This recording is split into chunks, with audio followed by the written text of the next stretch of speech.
You're an ordinary girl who found a stray cat, but the capital's young master is offering a hefty reward for its return. Even the cat has become a fragile darling, and he even wants you to move into his villa to be its mother. However, late at night, the cat was thrown out of the room, and I found myself in the same bed as the young master. The capital's young master posted a hefty reward for his lost cat. I discovered that the little stray cat I had just brought home had the exact same markings as the one in the photo. That night, both the cat and I were packed off to the young master's villa. He held out a 50 million check and said, "It's been very fragile lately and needs a mother's love. You stay and take care of it." Late at night, as I was sleeping with my cat, someone snatched it away. The next morning, I looked at the man beside me and the pitiful cat outside the door, lost in thought. After a week of feeding it cat food and wet food, I finally lured the beautiful stray ragdoll from the neighborhood back home. The little one was very insecure, constantly burrowing into my arms, absolutely adorable. After a checkup at the vet and a bath, I was holding it on the sofa, playing on my phone. It was leisurely wagging its tail. Soon, a missing cat poster popped up. The young master of the Smith family is offering a hefty reward for his cat. My eyelid twitched, and I abruptly stood up. The Smith family is a top-tier wealthy family in the capital. Jason Smith is also the undisputed crown prince of the capital. Everyone says he is cold and heartless. Looking at the countless zeros on the poster, I marveled at the Smith family's generosity, thinking that this cat must be extremely important to him. Scrolling down, a familiar cat photo caught my eye. I glanced at the dozing little stray. Left, right, many special markings matched. It blinked its eyes, as if saying, "Give me back my rich second-generation life." I pondered for a moment and decided to return it to its owner. I dialed that number. The other side picked up quickly, and I explained the situation. The person who answered was the Smith family's butler. I vaguely heard him call out young master a few times. A deep, sexy voice came through. "Hello, I'm Jason. I'll pick it up later. Could you send me the location?" I was slightly stunned, feeling like my ears were pregnant. We added each other on WeChat. Jason's profile picture was of the little stray, and I had just changed my profile picture to the little stray as well. At first glance, they really looked like couple profile pictures. I quickly changed my profile picture to a plain white one. 3 seconds later, Jason's profile picture changed to plain black. More than an hour after the agreed time, I was holding the little stray, feeling drowsy. I stroked its head. "He's not here yet. Did your dad abandon you?" It shook its little head. The doorbell rang. I opened the door, and the man outside was incredibly handsome. His messy hair cast shadows over his high nose bridge, and the corners of his narrow, arrogant eyes tilted upwards. A black suit outlined his lean waist. The little stray in my arms was a bit excited. My mouth moved faster than my brain, and I blurted out, "You're late." Jason had a captivating smile on his lips. "My fault. Something came up. I'm very sorry." I was slightly stunned. That face was truly powerful. The butler uncle behind him wiped some sweat and looked like he wanted to say something but didn't. If I could hear his thoughts at that moment, I would have heard him internally screaming like a marmot. The young master spent 2 whole hours choosing clothes, almost making 3 styling teams cry. Jason brought a cage. The little stray rubbed against me, looking a bit pitiful. I also felt a little sad, handing him the cat. I had it checked. It's very healthy. Jason furrowed his handsome brows. It doesn't look very good. Maybe its spirit was hurt. Hearing this, the little stray let out a meow, meow, meow sound. Jason looked up at me, his charming eyes particularly captivating. "Miss Isabel, may I discuss something with you?" We got into the car heading to the Smith family villa. I held the little stray, and the scorching hot 50 million check in my bag. Jason suggested I move into his house to take care of the emotionally wounded little stray. He claimed it needed maternal love. I didn't want to go either, but he offered too much. We arrived at the Smith family villa. The huge villa was like a palace. The little stray, familiar with the place, ran to the sofa and rolled around. I stayed in the room Jason had arranged for me and unpacked my luggage. Just as I was about to fall asleep, there was a knock on the door. Opening the door, another shock. Jason seemed to have just showered, with only a loose towel wrapped around his waist. His muscles were sexy and smooth, and water droplets from his wet hair dripped down his V-line. It was quite unsettling. He held the little stray in one hand and chuckled softly. "Coco said it wants to sleep with its mum." I took the cat, He suddenly leaned in, reaching out to brush my hair. There's a cat here. Coco's mum. Good night. I closed the door, feeling my heart race. This man was damn alluring. On a Sunday evening, it was too stuffy indoors, so I took little Coco out for a walk. Just as I got home, at the entrance, Jason stepped out of a luxury car with his long legs. His driver, Aaron, quickly went to assist him. Seeing me, Aaron was very excited. Miss Isabel, the young master is a bit drunk. I'll leave him to you. With that, he quickly disappeared. I supported Jason. His skin was very fair, his face flushed, and his voice was a little hoarse. Isabel. I'm here, you're drunk. He suddenly stood still, staring at me intently, a little stubbornly. I'm not drunk. I rubbed my temples, finally coaxing him back into the room. Just as we were about to reach the sofa, Jason's hand wrapped around my waist. The world spun. I was pinned beneath him. I carefully pushed the drunkard. Jason, wake up. Get up. I'll go make you some hangover soup. His long, dark eyelashes fluttered, and his thin lips brushed against my ear. Impossible. I'm not drunk. How could I be drunk? I chuckled, thinking, 100 years from now, his mouth will still be the hardest part of him. As he spoke, he buried his head in my neck and rubbed it. Jason, get up. He lightly bit my earlobe. So noisy. I gritted my teeth. Are you a dog? He grunted. Making me laugh in exasperation. Finally breaking free, I patted my flushed face. After making the hangover soup, I had to coax the stubborn young master to drink some. No, I'm not drunk. Remembering that he was the benefactor, I said gently. Don't be stubborn. Drink some. Be good. He was silent for a moment, then looked at me. It's soft. You try it. I wondered what was burnt, then realized it was him. After feeding him the soup, I covered him with a small blanket. I also brought little Coco, who was watching the show and elegantly licking her paws, back into the room. Don't disturb your dad's rest. Late at night, the fluffy thing in my arms was pulled away. Suddenly missing something, I habitually reached to my side. It was cool and comfortable. Subconsciously, I hugged it and fell back into a deep sleep. The next morning, looking at the handsome face of the man beside me and his hand on my waist, I fell into contemplation. Where was my big child? How was the child's father in my bed? I whispered. Mr. Jason. The hand around my waist tightened, with a hint of dominance. Don't fuss. Sleep a little longer. I hesitated. Jason, let go of me first. He pulled the quilt and pressed me into his arms, a bit grumpy from waking up. He mumbled, no, until Coco's frantic scratching at the door was heard from outside. It sounded full of resentment. Jason slowly opened his eyes, his gaze deepening. The door wasn't locked, and it was suddenly flung open. A piercing soprano made me jump. Jason, are you hiding a woman in the house? A dramatic scene instantly flashed through my mind. Jason looked half asleep, a faint smile on his lips. In a panic, I pinched his waist. You, hurry up and get up. I only heard a sexy groan, and he pulled the quilt over me. He said to the woman at the door, Mum, wait for me downstairs. After the woman left, I suddenly threw off the quilt and looked at the leisurely person beside me. Why are you in my room? He rubbed his temples, his hair a bit messy, but it still couldn't hide his noble aura. He looked at me and blinked innocently. I went into the wrong room. Jason paid me to pretend to be his girlfriend, to get rid of his old mother. He and I had no connection. It was all thanks to his money. I took the check and flashed a perfect 8-tooth smile. Downstairs, the beautiful woman was drinking tea. When she saw me, she excitedly grabbed my hand. Oh, daughter-in-law. Let me see. I'm not dreaming, am I? Son, you're finally not a single dog anymore. The sun must have risen in the west. Jason's forehead twitched. Mom, that's enough.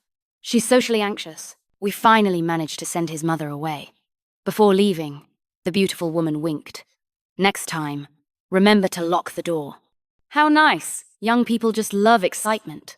Coco, I don't know when, angrily walked up to Jason. Meow, meow, meow, meow, meow. She was swearing quite badly. Jason's lips slowly curved into a playful arc. The next second, Coco headbutted him in an awkward spot. Jason's face was a bit green, probably from the pain. I was silent for a moment. Are you okay? Do you need to go to the hospital? Hearing this, his face turned even greener, and he leaned against the wall as if nothing had happened. There was a hint of gritted teeth in his voice. "I'm fine." I silently wiped a sweat for him in my heart. "I'm fine," was just his lie. A tough guy.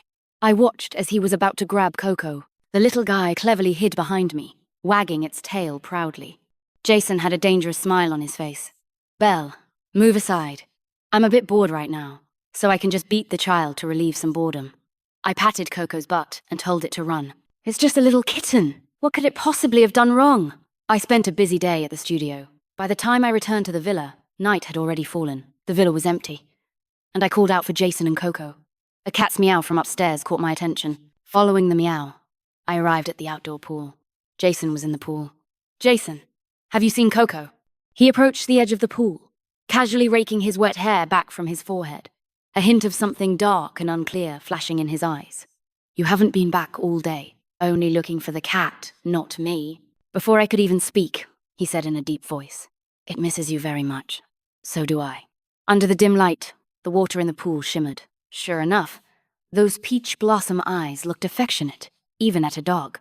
Feeling that my sugar daddy at this moment was somewhat like a peacock displaying its feathers, I followed the direction of his finger and looked behind me. At this moment, Coco, who missed me very much, was buried in a can of food, with only the can in its eyes. Jason lightly coughed twice, with a hint of threat. Coco instantly looked up and rubbed against me. It rubbed back and forth at my feet, moving incredibly fast. My calf felt a little itchy, and I moved slightly, afraid of stepping on its paws. My foot slipped, and I fell into the pool. Having been afraid of water since childhood, I exclaimed, "Jason!" A pair of hands appeared around my waist, and I clung to him like an octopus.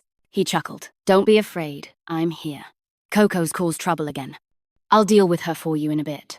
His breathing was a little heavy, and his eyes swirled with dark ink.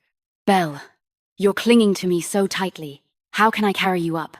Realizing how intimate our position was, I was about to pull my legs away when he held them down. "Belle." "I want to." Before he could finish, his lips pressed down.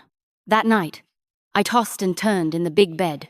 My best friend Julia analyzed it for a while. "You little brat, eating so well behind my back." Finally, she sent a message. "He has a crush on you, that scheming man. You come out tomorrow, and I'll be your strategist." We agreed on a meeting place. It was Julia's favorite high-end club. She said she had a surprise for me. When we met, she chatted at me for a while. On the way to the restroom, my mind was still a bit chaotic. "You little brat, so you're here. I finally found you. Mister, Jack gave you to me, and you actually had the audacity to hit me and run. Someone, catch her for me." Seeing that wrinkled face clearly, my eyelids twitched. During my internship, I was exploited by an unscrupulous former company. My boss used the excuse of entertaining clients to actually push me into a fire pit, giving me to this old pervert. Watching the black-suited bodyguards approach, I quickly ran upstairs. At the entrance of the private room in the corner on the 3rd floor, many girls were lining up. "Did you hear? He's here today too. Do you think we have a chance to catch his eye?" "Don't even think about it. He's famously not interested in women. It'd be good enough to get involved with one of the other young masters." Hearing the footsteps of the men in black coming upstairs, I gritted my teeth and silently followed them into the private room. I tried to shrink into a dark corner. I felt an aggressive gaze. I looked up and met Jason's half-closed eyes. He looked at me with interest, his thin lips parting slightly. "Come here." The young masters in the private room all seemed to have found their female companions, and I sat next to Jason. His hand caressed my waist, his voice gentle. "What happened?" I lowered my eyes. "Nothing." He looked at me, his beautiful eyes swirling with dark, unclear emotions. "Who bullied the mother of my child? Tell me?" Jason leaned in close, his arm possessively around my waist. Seeing the circle of onlookers, I felt a little numb. I whispered, "I'll tell you when we get home." He suddenly chuckled. "Okay." The private room door was suddenly pushed open, and the old scoundrel stumbled in. "I knew you were here. Someone, take her away for me." "Oh, I was wondering why you were so bold. Turns out you hooked up with a pretty boy." The surroundings instantly fell silent. Only the sound of gasps could be heard. Jason still had a smile on his face, but it sent shivers down one's spine. The sound of a breaking bottle was particularly jarring. Jason elegantly wiped his hands, his tone a few degrees colder. Are you sober now? Who do you want to take away? The man instantly knelt on the ground. His voice trembled slightly. Mr. Jason, I didn't mean to. I drank too much. I didn't know she was yours. Otherwise, even if I had 800 guts, I wouldn't dare offend you. Jason gave a look to the black-clad bodyguard behind him. The bodyguard immediately came in and dragged the man away. He naturally took my hand. She's not mine. I am hers. Suddenly, a head popped up next to us, saying mischievously, Brother Jason, you've changed. You must be Isabel. I've heard so much about you. My name is Tony. I'm Brother Jason's good friend. I smiled. You know me? Of course. I'm Brother Jason's #1 soul. Jason shot him a murderous look. He made a zipping motion. In the car on the way home, I texted Julia to explain. I said thank you to Jason, who was beside me. He tilted his head, dragging out his words as he thought. Belle, how are you going to thank me? Give me a kiss? Before I could react, my cheek was wet. Jason retreated quickly, and a streamer flashed through his peach blossom eyes. The atmosphere was a little subtle. Thinking of those girls, I stumbled to change the subject, and my voice became a little louder. Why are you there? His smile was a little stiff. Belle, it's not what you think. I was just discussing some things with them. If you don't like it, I won't go there again. From now on, we'll only discuss things at home. Is that okay? Don't be angry. I know I was wrong. I chuckled. Oh, it was the first time I found my sugar daddy quite cute. He pondered for a moment, staring intently at me. Belle, what were you doing there? My brain froze for a moment. Just then, Julia sent a voice message. I was about to tap to convert it to text, but my hand accidentally shook. Julia's loud voice instantly rang out. 1. You're really not coming.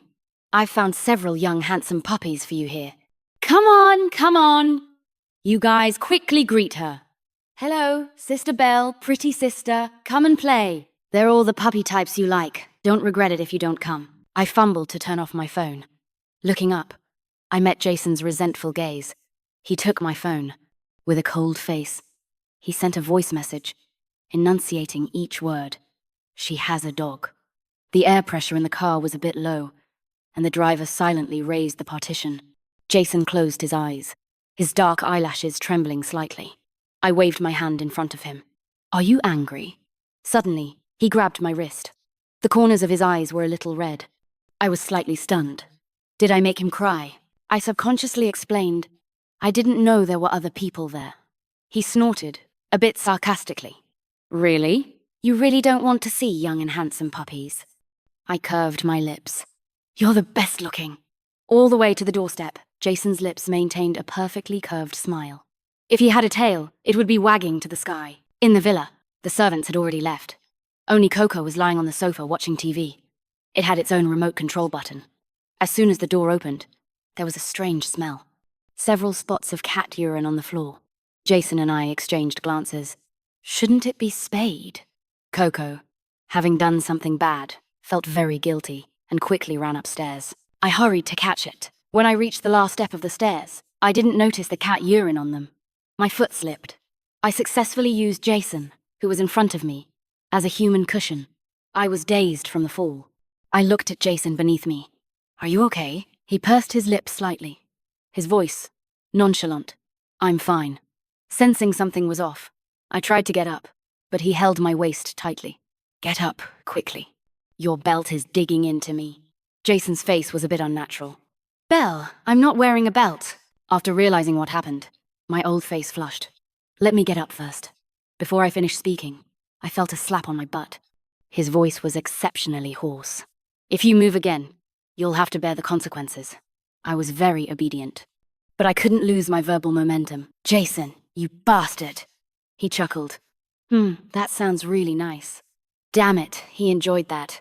Accompanied by a few meows, the TV suddenly changed channels and familiar lines came on. Spring has arrived, everything is recovering, and it's the season for animals to start breeding again. Coco, who loved to watch the drama unfold, walked over arrogantly, stepping on Jason's handsome face. He pressed his tongue against the roof of his mouth and laughed angrily. I'll arrange for it to be neutered right now. Tsk. The most venomous heart belongs to a man. Given that cats hold grudges, Jason and I decided to put on a show. We had butler Aaron pretend to take Coco away.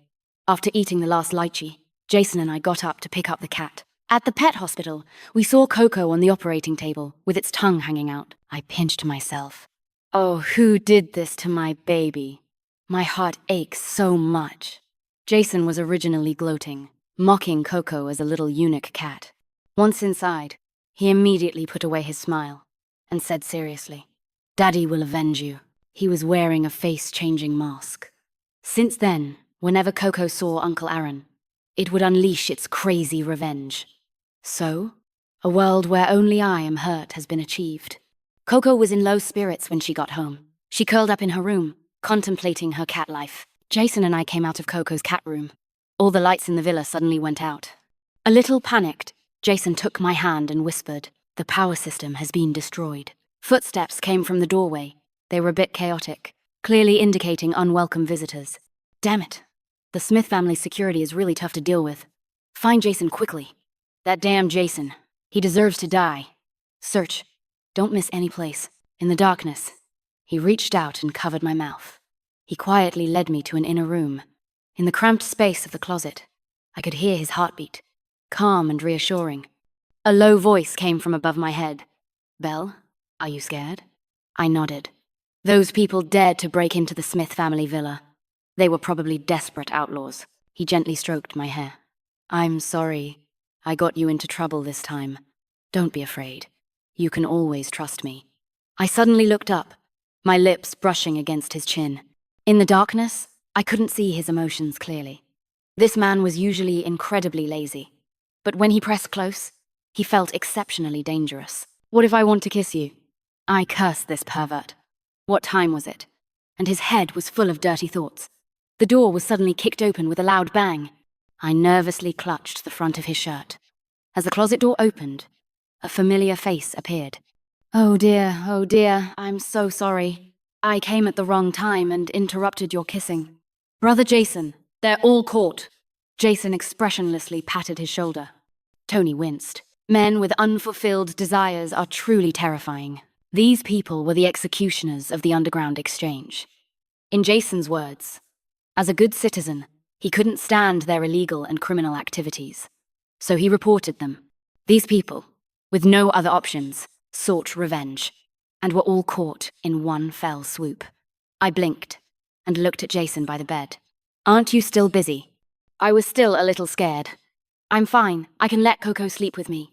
The curve of his lips deepened, and his tone was somewhat serious. "I can too, Belle. Choose me." Jason had been quite busy lately. I only found out online that his birthday was approaching. As the only young master of the Smith family, a grand banquet would be held at the Smith family's old residence. While I was holding little Coco, racking my brain for a gift for him, a conversation from the kitchen caught my attention. "I really don't want Miss Isabel to leave. She has such a good personality and is very kind to us. But I heard that Miss Jessica will also be back this time." Who doesn't know that Miss Jessica and the young master were a widely circulated love story in high school? I guess by then, the young master will definitely make Miss Isabel leave. I quietly went upstairs, my mind racing with plot lines. Damn the stand-in trope. I couldn't help but open my browser and search for information about Jason. As expected, it was a blank slate. Soon it was Jason's birthday, and he sent a car to pick up Coco and me. On the second floor, he had prepared a small private terrace, and upon closer inspection, it was filled with all my favorite foods. Jason was the kind of person who was always the center of attention wherever he went. At this moment, he stood in the middle of the crowd, his face cold. He suddenly looked up and smiled at me. "Wait for me." Everyone followed his gaze, and I quickly stepped back. I was eating a delicate little cake. I didn't wait for Jason, but instead, the rumored Miss Jessica arrived. She wore a black bodycon dress and looked incredibly sexy. "You must be Isabel, right?"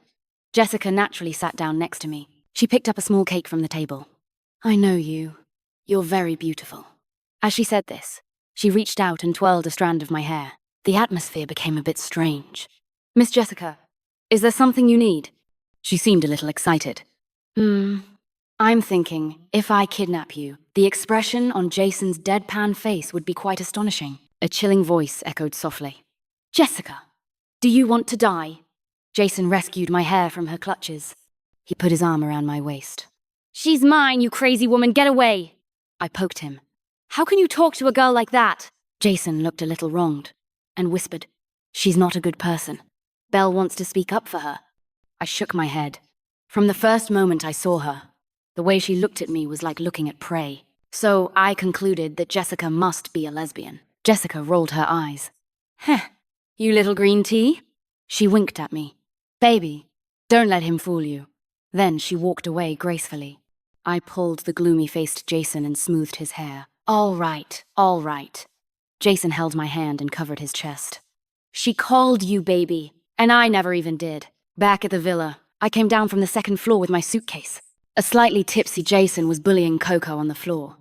Seeing me with the suitcase, he paused slightly. A strange emotion flashed in his eyes. Belle, what are you doing? I smiled. Well, our contract is almost up, and Coco is very healthy, so I should go home. His face was a little pale. Can you not go? Jason was still holding Coco. The man and the cat looked extremely pitiful. Belle. Meow, meow. I gritted my teeth and hardened my heart. I turned and left. After all, this was all just a guess between me and my best friend. In fact, Jason had never said anything like I like you to me. Or maybe he just thought I was a fun thing that he was slightly interested in. Jason didn't try to keep me anymore. Back home, I lay in bed, cursing the dog man in Jason's chat box. Refreshing my moments, Jason uncharacteristically updated several posts. A picture of Coco burying her head in sadness, with the caption, Poor child, Mummy doesn't want you and Daddy anymore. The wind on the rooftop is so strong. It's raining, just like Brother's heart.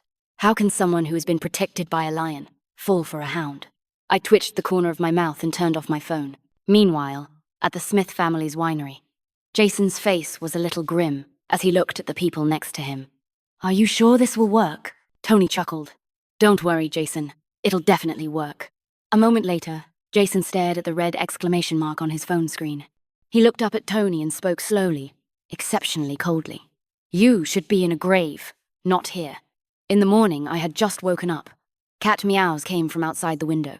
Coco tapped on my window with her little paws, as if saying, Mum, it's me. Open the door. After not seeing her for a few days, I really missed this little furball. I rubbed her head. Why are you here? Following the direction of her little head, I saw a black luxury car parked downstairs. I took the note hanging around Coco's neck. She misses you. Take her for a couple of days. Watching the black luxury car drive away, I pouted. What exactly did that jerk Jason mean? I took Coco to the supermarket and bought her a few more toys. On the way home, a van pulled up beside us. I hugged Coco and quickened my pace. Several fierce-looking men got out of the car. I was gagged with a cloth and dragged into the car. The leading man looked at Coco in my arms with a photo. This is the cat. He made a call. Brother Larry, we found Jason's cat, and there's a woman next to her. Should we take her too? On the other end of the phone, the sound of a teenager named Larry Kelly's booming laughter came through. Woman? That devil Jason doesn't like women at all. He's just a virgin. Just take the cat. I was forcibly kicked out of the car. Watching Coco being taken away, I quickly called Jason. Thinking of Coco, a helpless little kitten, my heart ached even more. Tears welled up in my eyes. Jason, Coco has been stolen. When Jason arrived, I was squatting by the roadside. He gently wiped away my tears. Belle, don't cry. I'll take you to find Coco. Overwhelmed with emotion, I still cried all over Jason's shirt. It breaks my heart to see you cry. He buried his head in my neck and rubbed it, then lightly bit my earlobe. I've already found Coco. At the police station. As soon as I entered, I saw Coco slumped on the table, looking dejected. My heart ached even more. Tears streamed down again uncontrollably. I hugged Coco and sobbed. It's all Mum's fault for not protecting you and letting you get bullied. Coco whimpered and burrowed into my arms. A disdainful snort came from beside us. Hey, you woman, are you mistaken? I'm the victim here. Jason gently patted my back. I looked up at the green-haired teenager with messy hair and several scratches on his face. I silently wiped my tears with Coco. The teenager gritted his teeth. Jason, your cat is as perverted as you are. Jason curled his lips, and that smile was extremely sinister, sending shivers down one's spine. Next time, if you touch my things again, you won't need these hands. The teenager glared at him fiercely. Jason took my hand. Let's take Coco home first. The green-haired teenager behind us suddenly spoke. Wait, are you the girl Jason likes? Facing the culprit who kidnapped Coco, I naturally wasn't in a good mood. What's it to you? The teenager suddenly tidied his hair, smiling sweetly and revealing his canine teeth. Hello, beautiful big sister. Let's reintroduce ourselves. My name is Larry. You can call me Larry. Can I have your contact information? Jason's eyes darkened, and his tone was casual. I've already informed the Kelly family that Mr. Kelly himself must come to pick him up. Larry froze for a moment, then let out a sharp shriek. Ah, Jason, you're truly not human, sister. You absolutely must not be with him. He's a devil. I went back to the car and listened to Jason recount his love-hate relationship with this young man. Born into the wealthy Kelly family, Larry had always had a smooth life. The only time the little devil stumbled was when he was suppressed by the big devil, Jason. Using nefarious means, I smiled, recalling the image of the young man's Tunabu phase. He's actually quite cute. Childish. The car suddenly braked sharply. Jason's face darkened. Does Belle like someone like that? Someone younger than you? At that moment, he looked like an angry dog whose fur had been ruffled. The next second, he looked like he wanted to pounce and bite me. I smiled. I like someone like you. As soon as I finished speaking, the car doors locked. The car wasn't heading in the direction of my home. I was a little nervous. Jason, where are you taking me? We arrived at a new villa, and the surroundings felt strangely familiar. Jason said nothing, gripping my wrist tightly as he led me into the house. In the innermost small room, the light was turned on. Looking around, I found many photos of myself. His low voice sounded in my ear. Belle, it's always been you. I pushed him, asking my question. Then why didn't you tell me clearly? Is I like you that hard to say? Jason was stunned for a moment. He looked extremely wronged. I didn't dare. I saw a familiar photo among them. The little girl in the photo was me, and in a corner, quietly watching me, was a little boy. It was Jason. This photo instantly brought back my memories. When I was in kindergarten, my parents already knew I had a little simp. He was the new transfer student. After I unintentionally helped him chase away the kids who were bad-mouthing him, that cool little boy confessed to me 16 times at different times, and I rejected him 16 times with different fabricated excuses. Thinking about it now, it's not easy for a little kid to be so persistent. After all that, I gave Jason a psychological trauma. I reached out and hugged his waist. Jason, you're an idiot. He softly hummed in response, pulling me closer into his embrace. Am I dreaming? Seeing those handsome, thin lips utter such annoying words. I bit him. After we got together, I invited Julia out for dinner. Jason called Tony. As the saying goes, strategists meeting each other are particularly jealous. Tony gritted his teeth. So you're the one who gave her the crazy idea to delete my brother? To provoke him? And get me involved? Julia sneered. What you posted, people could use their toes to dig out 3 magic fairy castles. The tumultuous dinner finally ended. I had quite a bit to drink and was feeling a little tipsy. Jason looked exceptionally handsome today, and I leaned in to poke his face. A captivating smile played on his lips, and he smoothly pulled my hand to wrap around his neck. He kissed me deeply, and my head felt dizzy. I instinctively kissed him back. His eyes darkened. Baby. The phone kept ringing. I pushed him, my voice a little hoarse and broken. Answer. The phone.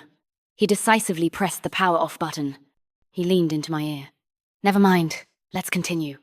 The next morning, aching all over, I wrapped myself in the duvet, too lazy to bother with the smug man beside me. He started replying to yesterday's calls one by one.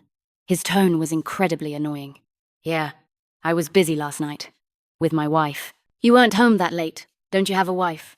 No way. Don't call me at this hour anymore. I need to be with my wife. I was silent for a moment. I wondered how this person had grown so old without being beaten to death. I hadn't been out these past few days, and I suddenly realized I hadn't seen Coco in a long time. Jason looked a little guilty. I sent her to my mom's for 2 days. I recalled the night before last, when he tried to entice me into the bathroom. At the critical moment, I heard Coco's miserable cries outside the door. I immediately broke free from him and went out to check on Coco. I was a little angry and stomped hard on his foot. "You heartless man! You're sleeping in the living room tonight." With that, I locked the bedroom door. In the middle of the night, there was a knock on the door. I opened it. Jason's black hair lay neatly across his forehead. He was wearing black, fluffy cat ear hair accessories, and his black shirt had 3 buttons undone. A seductive voice whispered in my ear, "Master, may I come in?" Damn, that handsome man's trick. I tilted my head back, afraid of getting a nosebleed. I grabbed his collar and pulled him in. A hot breath tickled my ear. "Master, I will satisfy you." The consequences of playing cosplay almost killed me. When I opened my eyes again, Jason was already massaging my waist. He lay on his side, his lazy voice a little hoarse. "Baby, what role do you want tonight?" Jason. "Haha,